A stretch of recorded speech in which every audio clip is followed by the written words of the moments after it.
Bonjour à tous, je vous invite à vous abonner à cette chaîne, à aimer, à partager, à commenter ces vidéos, c'est très important. C'est une manière de nous soutenir. Merci à vous tous. Bonjour Renaud Bochard. Bonjour. Je dis bonjour, mais je devrais dire bonsoir, puisqu'il est chez vous 1h30 du matin, c'est ça ? C'est ça, oui. Bon, merci beaucoup d'être avec nous ce matin en direct. Je rappelle que vous êtes avocat, professeur de droit associé à l'American University Washington College of Law aux États-Unis donc, et que vous êtes donc en direct depuis les États-Unis.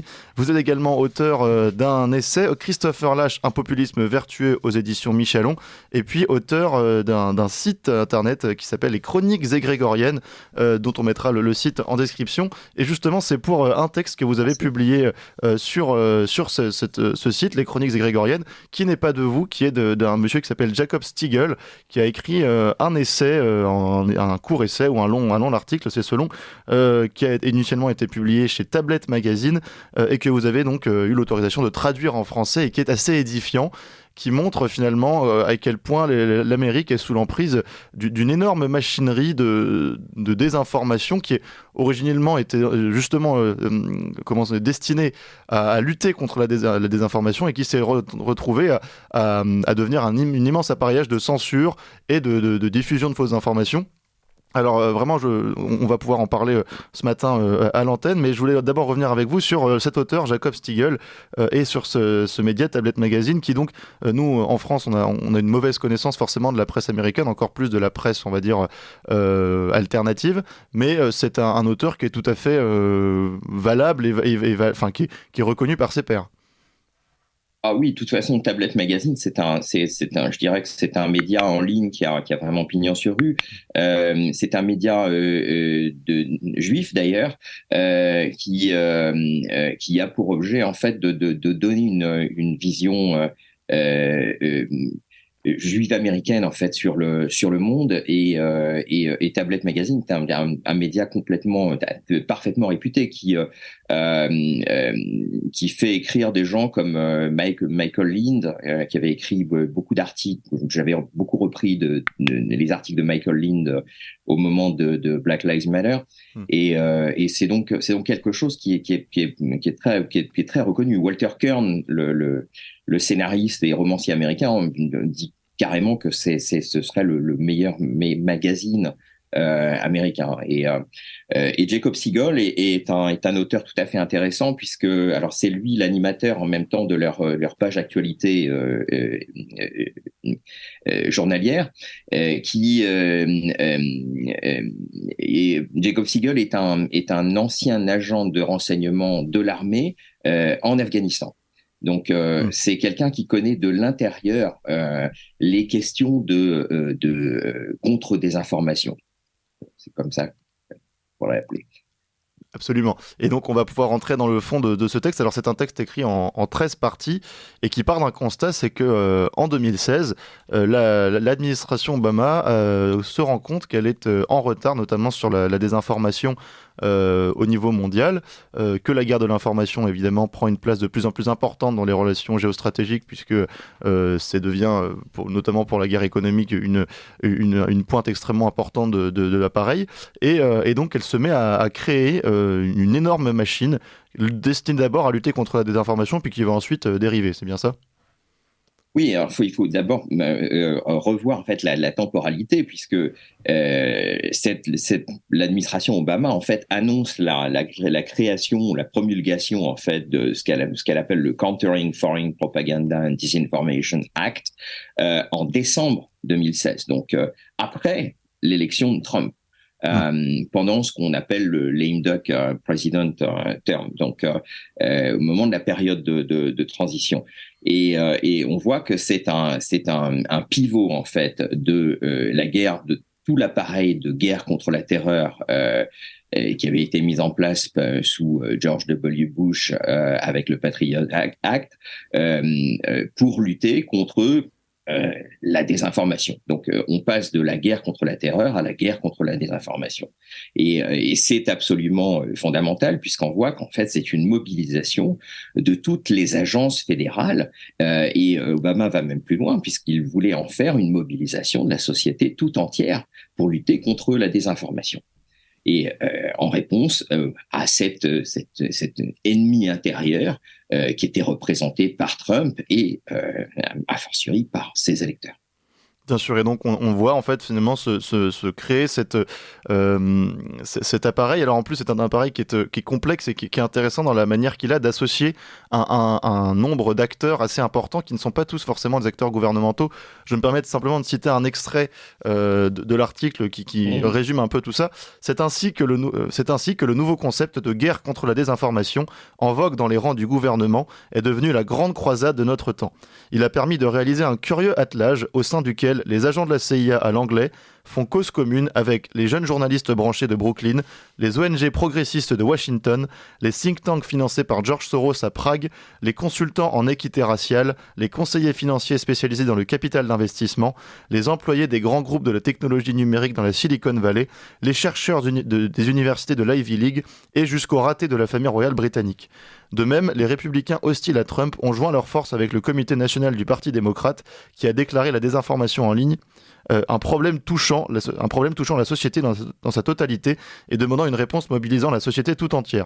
Donc on voit vraiment finalement tout cette espèce d'attelage entre d'abord des officines idéologiques comme les supporters du wokisme et puis en même temps des agents de la CIA, des gens du monde de la finance, des ONG et donc c'est une particularité qui fait qu'il y a très peu d'opposition finalement à cette machine.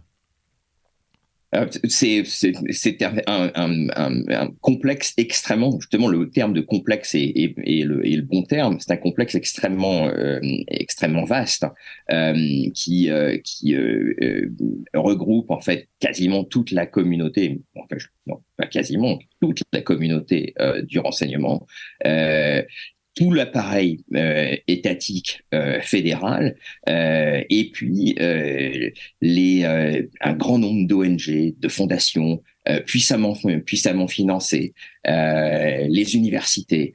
Donc on voit que c'est vraiment une mobilisation effectivement de toutes les institutions. Avec dans l'idée qu'on puisse mobiliser la société tout entière. Pour vous donner un exemple quand même de la profondeur en fait de ce mouvement, on a vu que le FBI avait commencé en fait à espionner, à prêter attention en fait à des utilisateurs de Twitter qui n'ont que 5 ou 6 followers. Donc on voit avec ça, c'est l'idée que la technologie en fait crée le crime. C'est-à-dire on développe des technologies qui permettent d'espionner tout le monde, et puis ensuite on va créer des infractions, on va créer des législations répressives qui permettent en fait de censurer, voire davantage, puisqu'en fait il peut y avoir des poursuites pénales ensuite engagées contre des gens qui seraient coupables de désinformation, et donc c'est vraiment un énorme complexe auquel on a affaire. Bien sûr, et on comprend mieux en fait au prisme de ce complexe la manière dont est traité notamment Donald Trump. Alors en plus il y a deux affaires. Ce qui est intéressant, c'est que le texte commence par un parallèle entre le McCarthyisme donc dans les années 50 et une affaire qui n'a pas fait grand bruit en France, mais en tout cas qui a été importante, qui est l'affaire Hamilton 68, sur laquelle vous pourrez revenir. Et il faisait ce constat que pendant le McCarthyisme, quand à ce moment-là finalement un sénateur McCarthy inventait un petit peu des ennemis communistes pour... D'ailleurs, on voit déjà cette peur de la Russie à l'époque, qui était peut-être un peu plus légitime qu'aujourd'hui, mais voilà, donc il inventait des ennemis communistes pour se permettre de faire des chasses aux sorcières, mais à ce moment-là, la presse, au moins une partie de la presse, s'était levée contre ce pouvoir et avait dénoncé ces mensonges, alors que là, aujourd'hui, même la presse, finalement, fait partie de ce complexe et qu'elle elle fait un petit peu bloc avec l'establishment. Oui, l'affaire, vous avez raison de mentionner Hamilton 68 et Jacob Siegel a eu raison d'insister sur Hamilton 68 parce qu'en fait, Hamilton 68 est une officine qui a été créée en fait en 2017 afin de fournir ce qu'ils appellent une information board, un tableau d'information dans lequel les journalistes de la presse mainstream. Donc, le Washington Post et le New York Times y ont eu abondamment y ont eu ressources de façon très abondante, afin de fournir en fait des éléments de langage pour écrire des articles. Or, en fait, lorsqu'on s'est penché sérieusement sur Hamilton 68, on voit que c'est un pourvoyeur de balivernes en fait.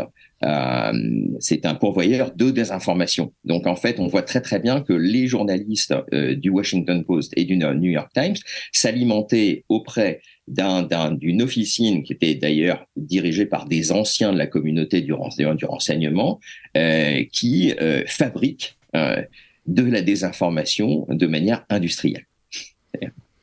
Bien sûr, et donc ça provoque à la fois cette censure et puis donc cette emprise en fait, finalement c'est la remise en cause du modèle américain de la démocratie libérale qui est en jeu actuellement. Et donc voilà, on voit aussi, je voulais revenir aussi sur un point important qui est utilisé. Alors là, ça nous rappelle un petit peu Propaganda, le livre d'Edward Bernays, qui est donc base la propagande, qui fonde un petit peu la science de la propagande. C'est ce recours aux experts. Alors les experts, on en a aussi beaucoup en France. Et en fait, on se rend compte que ce sont des experts donc, qui font office de relais de cette pensée unique sur les plateaux télé notamment, et qui sont beaucoup plus choisis sur des critères idéologiques que des critères de compétences. Est-ce qu'on peut revenir un peu dessus aussi ? Ah oui, vous avez tout à fait raison de mentionner Edward Bernays, qui au passage, d'ailleurs, je rappelle, était le neveu de Freud. Hein. Voilà. Effectivement, Edward Bernays est le père, en fait, de la propagande d'État américaine.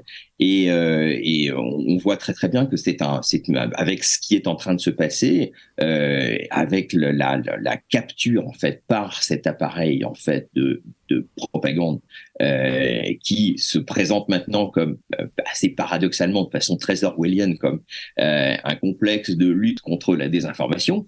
On voit très très bien que c'est une sorte de raffinement en fait de l'appareil de propagande mise en place par Edward Bernays. Je rappellerai que Edward Bernays, c'est quand même lui qui avait réussi à faire que les femmes se mettent à fumer, par exemple. Ça a été c'est assez truculent, et justement il y a eu un très très bon documentaire qui a été réalisé par la BBC pour la BBC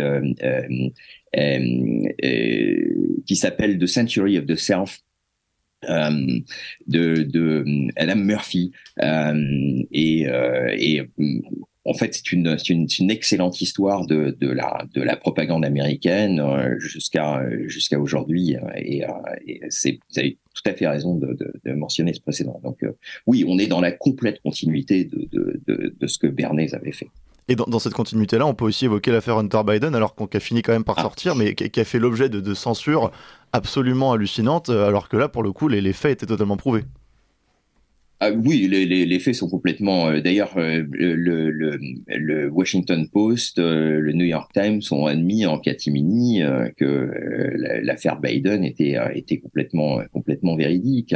Les Biden eux-mêmes, d'ailleurs. Enfin, on voit d'ailleurs. Bon, je ne sais pas si vous avez entendu parler des dernières informations. On aurait trouvé de la cocaïne à la Maison Blanche. En fait, Hunter Biden est réfugié à la Maison Blanche parce qu'il essaie d'échapper aux huissiers qui veulent lui signifier des documents, parce qu'en fait, on voit que les scandales sont en train de rattraper la famille Biden. Donc oui, on a eu l'affaire Hunter Biden, sur laquelle revient assez en détail Jacob Siegel, était vraiment au cœur de ça. Mais je dirais que l'affaire Hunter Biden, elle vient dans la continuité en même temps de ce qu'on a appelé le Russiagate, qui était